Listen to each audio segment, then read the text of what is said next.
သူများတွေမလုပ်ချင်တဲ့အလုပ်လုပ်ပါလူများစုဟာအလုပ်များလို့ချိန်များလို့ဆိုတဲ့အကြောင်းပြချက်တွေစင်ကျင်တွေပေးကြပြီးလှုပ်တင်လှုပ်ထိုက်တဲ့အလုပ်တွေကိုမလုပ်ကြပါဘူးလှုပ်တင်လှုပ်ထိုက်တဲ့အလုပ်ဆိုတာဘယ်လိုဟာမျိုးလဲမိမိအတွက်အကျိုးရှိစေမဲ့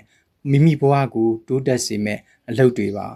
လူတော်တော်များများဟာမိမိလုပ်နေတဲ့လုပ်ငန်းတွေနဲ့ပတ်သက်တဲ့စာအုပ်စာတမ်းတွေမိမိဘဝကိုတိုးတက်စေမဲ့စာအုပ်တွေကိုဖတ်ဖို့ကြတော့အကြောင်းမျိုးမျိုးပြအချိန်ရွှေ့ဆိုင်းပြီးမလုပ်ကြပါဘူး TV ကြည့်ဖို့တော့အချိန်ရှိကြပါတယ်တငယ်ချင်းတွေနဲ့လက်ဖက်ရည်ဆိုင်လေပန်းဖို့အချိန်ရကြပါတယ်သူတို့ကပြောကြပါတယ်သူတို့ဟာကန်ဆိုးလွန်းလို့စင်းရဲရဲချွတ်ချွတ်တဲ့နေကြရပါတယ်တဲ့စင်းရဲတာချမ်းသာတာဟာကံကအဓိကမဟုတ်ပါဘူးကြီးပွားအောင်မြင်စေဖို့လှုပ်တင်လှုပ်ထိုက်တာတွေကိုမလုပ်မှတော့စင်းရဲတာအဆန်းမဟုတ်ပါဘူးနောက်တစ်ခုရှိပါသေးတယ်အဲ့ဒါကအောင်မြင်ကြီးပွားသူတွေဟာသူများတွေလှုပ်တယ်လို့လိုက်မလှုပ်တတ်ကြပါဘူးသူများတွေလှုပ်တယ်လို့မလှုပ်လို့ဘီလီယံနာတထေးကြီးဖြစ်သွားသူတယောက်ရှိပါတယ်သူကအမေရိကန်နိုင်ငံက stock share ဝယ်ရောင်းလုပ်တဲ့ Warren Buffett ပါဒီနေ့မှာသတင်းထောက်တယောက်က interview လုပ်ရင်းသူ့ကိုမေးခွန်းတစ်ခုမေးပါတယ်တထေးကြီးဟာ stock share ဝယ်ရောင်းရင်းချမ်းသာလာတယ်ဆိုတော့အဲ့ဒါနဲ့ပတ်သက်တဲ့လိုအပ်ချက်လေးပြောပြပေးပါလားခင်ဗျာလို့ပြောတော့ Warren Buffett ကငါခုလိုချမ်းသာလာတာသူများတွေလှုပ်တာကိုလိုက်မလှုပ်ပဲသူတို့မလှုပ်တာကိုလှုပ်ခဲလို့ကွာလို့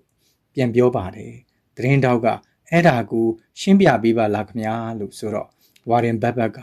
stock share တွေဈေးကျရင်လူတွေကသူတို့လက်ထဲက share တွေကိုမြန်မြန်ထုတ်ရောင်းကြပါတယ်ဈေးထက်ကြမှာစိုးရင်ကြလို့ပါငါကတော့မရောင်းဘူးရောင်းသူတွေများလာရင် share ဈေးပိုပြီးကျလာတယ် share ဈေးအကျဆုံးလို့ယူဆတဲ့အချိန်မှာငါက share တွေကိုအလွန်သက်သာတဲ့ဈေးနဲ့ဝယ်လိုက်တယ်သူများတွေ share ရောင်းနေချိန်မှာငါက share ဝယ်တယ်ကွာလို့ပြောပါတယ် share ဆိုတဲ့သဘောကအမြဲတမ်းဈေးကျနေတာမှမဟုတ်ပဲကျပြီးရင်ပြန်တက်တာပဲလေ share ဈေးပြန်တက်လာပြီဆိုတာနဲ့လူတွေကအလူရက်ဝယ်ကြပြန်ရောငါကတော့မဝယ်ဘူးစောင့်ကြည့်နေတယ်ဝယ်သူများလို့ share ဈေးတွေဟာပိုပြီးတက်လာပြန်တယ် share ဈေးကအရန်မြင့်နေပြီဒီထက်မတက်နိုင်တော့ဘူးလို့တွက်ဆမိရင်ငါစောကဈေးတက်နဲ့ဝယ်ထားတဲ့ share တွေကိုဈေးကြီးနဲ့ပြန်ရောင်းလိုက်တော့မြက်တွေအများကြီးရတာပေါ့ကွာ Warren Buffett ဟာလူတွေရဲ့လောဘပိုက်ဆံရှုံးမဲ့အရေးတွေးပြီးကြောက်စိတ်ဝင်လာတတ်တဲ့လူတွေရဲ့စိတ်သဘောကိုကောင်းကောင်းသိနေသူပါဒီတော့သူဟာလူအများလှုပ်တာကိုလိုက်မလှုပ်ပါဘူးသူတို့မလှုပ်တာကိုလှုပ်ပါတယ်အဲ့ဒါသူ့ရဲ့အောင်မြင်ရေးနည်းလိုအပ်ချက်ပါ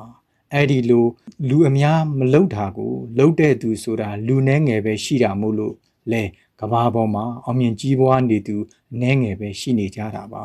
လူတချို့ကမေးကြပါတယ်သူများတွေလှုပ်တာကိုလိုက်မလှုပ်တဲ့သူဟာကြီးပွားအောင်မြင်တယ်ဆိုရင်လူတွေဟာ Warren Buffett ပြောသလိုဘာကြောင့်လိုက်မလှုပ်ကြတာလဲအဖြေက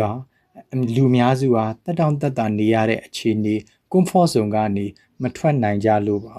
မလှုပ်ချင်တာကိုလှုပ်ရတယ်ဆိုတာစိတ်ထဲမှာအမတန်မသက်မသာဖြစ်ရပါတယ်လူလဲအတော်ကိုနေမထိထိုင်မသာဖြစ်ရပါတယ်ဥပမာအတက်ပညာတစ်ခုခုတက်မြောက်ရင်လက်ရှိဘဝထက်တိုးတက်မယ်ဝင်ငွေလာစာပိုရမှာကိုသိပေမယ်အဲ့ဒီပညာရအောင်သင်တန်းသွားတက်ရတဲ့ဒုက္ခရုံးကပြန်လာရင်အေးဆေးဆေးအနားမီရွာပဲသင်တန်းကစာတွေကြက်မရတဲ့ဒုက္ခတွေကိုမခံစားကျင်ပါဘူးအဲ့ဒီဒုက္ခတွေစာအိမ်မှာပဲနှက်နေကျင်ကြပါတယ်လူရဲ့သဘာဝကဒုက္ခဆင်းရဲခံရမှာထက်စီးစိမ်နဲ့နေရတာကိုပုံမမောကြပါတယ်ဥပမာမိမိကြိုက်နေတဲ့အဖိုးတန်လက်ပနာကြီးတစ်လုံးကိုမဝယ်ရတဲ့မပတ်ရတဲ့စိတ်ဒုက္ခကိုမခံစားချင်ပါဘူးဒါကြောင့်လက်ထဲမှာငွေလုံလောက်မရှိပေမဲ့လည်းအကျွေးကန်းနဲ့နာယီကိုဝယ်လိုက်ပါတယ်နာယီဘိုးကို12လမှ24လအထိအရေးကြပေးဆက်ရတယ်လက်မှာဝတ်ထားတဲ့နာယီကရှူးတပြားပြားနဲ့ကြွားနေပေမဲ့သူ့မှာအကျွေးတင်သွားပြီလေဒါကြောင့်အကြံပေးချင်တာကသူများတွေအပျော်ကျူးနေကြတာကိုကြည့်ပြီးလက်တလုံးမှာပျော်စရာကိုမရှာပါနဲ့။နောင်ကြမှပျော်ရမယ့်အရာတွေကိုရှာပါ။လက်ရှိမှာငွေကြေးကိုသုံးဖြုံပျော်ပါတာထက်စုဆောင်းရင်းနှီးမြှုပ်နှံတာလှုပ်ထားရင်အသက်ကြီးလာတဲ့အခါငွေကြေးအတွက်ပူပင်ကြောင်းကြမှုကင်းတဲ့ဘဝမျိုးနဲ့နေရမှာပါ အချိန်အားရင်လက်ဖေးဆိုင်တိုင်းလေပန်းတာ TV ကြည့်တာတွေ Facebook ပို့နေတာတွေအစားအကျိုးရှိမဲ့အလုပ်တွေနဲ့စားထိုးနိုင်ပါတယ်ဥပမာကွန်ပျူတာ e-commerce စတဲ့ IT ပညာတွေစီးပွားရေးပညာငွေကြေးပညာငွေစင်းပညာဥပဒေပညာခေါင်းဆောင်မှုပညာစတဲ့မိမိဝါသနာပါတဲ့ပညာရပ်တွေကိုလေ့လာလို့ရပါတယ်အခုခေတ်မှာဒီပညာတွေကိုအိမ်မှာနေရင်အင်တာနက်မှာလေ့လာသင်ယူနိုင်ပါပြီအကျိုးမရှိတဲ့အလုပ်တွေကိုအကျိုးရှိတာတွေနဲ့စားထိုးနိုင်ပြီဆိုရင်သင်ဟာအောင်မြင်မှုလမ်းကြောင်းပေါ်ကိုခြေချမိပြီလို့ပြောလို့ရပါတယ်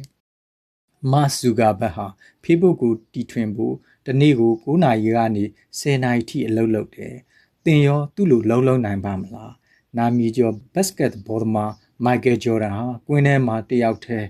ဘတ်စကတ်ဘောဂိုးသွင်းလေ့ကျင့်နေတာဟာနှစ်ပေါင်းများစွာကြာခဲ့ပါတယ်သူလေ့ကျင့်တာတနေ့တရက်တောင်မပြတ်ကွက်ခဲ့ပါဘူးလူတွေကပြောကြပါတယ်သူ့မှာအားကစားပါရမီပါတယ်တဲ့တကယ်တော့ပါရမီဆိုတာထက်သူနေ့စဉ်နိုင်ပေါင်းများစွာအထက်ထက်အခါခါလေ့ကျင့်မှုကအဓိကပါနောက်တစ်ယောက်ရှိပါသေးတယ်အမေရိကန်နိုင်ငံကကဘာကျော် Starbucks Coffee ဆိုင်ကိုတည်ထောင်ခဲ့တဲ့ Howard Schultz ဟာမနက်6နာရီကနေည9နာရီထိနေ့စဉ်လုပ်ပါတယ်တရက်4တောင်မနာခဲ့ပါဘူးအခုပြောပြခဲ့တဲ့လူ3ယောက်ဟာသူများတွေမလုပ်ချင်တာတွေကိုလုပ်ခဲ့ကြပါတယ်သူများတွေဘီယာတောက်ပြီးဇိမ်ခံနေချိန်မှာသူတို့ကအလုတ်လောက်ကင်နေစေပါအဲ့ဒီလိုဒုက္ခခံခဲ့ရတဲ့အကျိုးဆက်ကိုအခုကောင်းကောင်းခံစားနေကြရပါပြီငွေကြေးအတွက်လုံးဝပူပင်တော့ကရောက်เสียမလို့တော့တဲ့ဘီလီယံနာတထေးကြီးတွေဖြစ်နေကြပါပြီအလူတန်းတွေကိုလည်းရရရော်ရော်လူတန်းနိုင်နေကြပါပြီ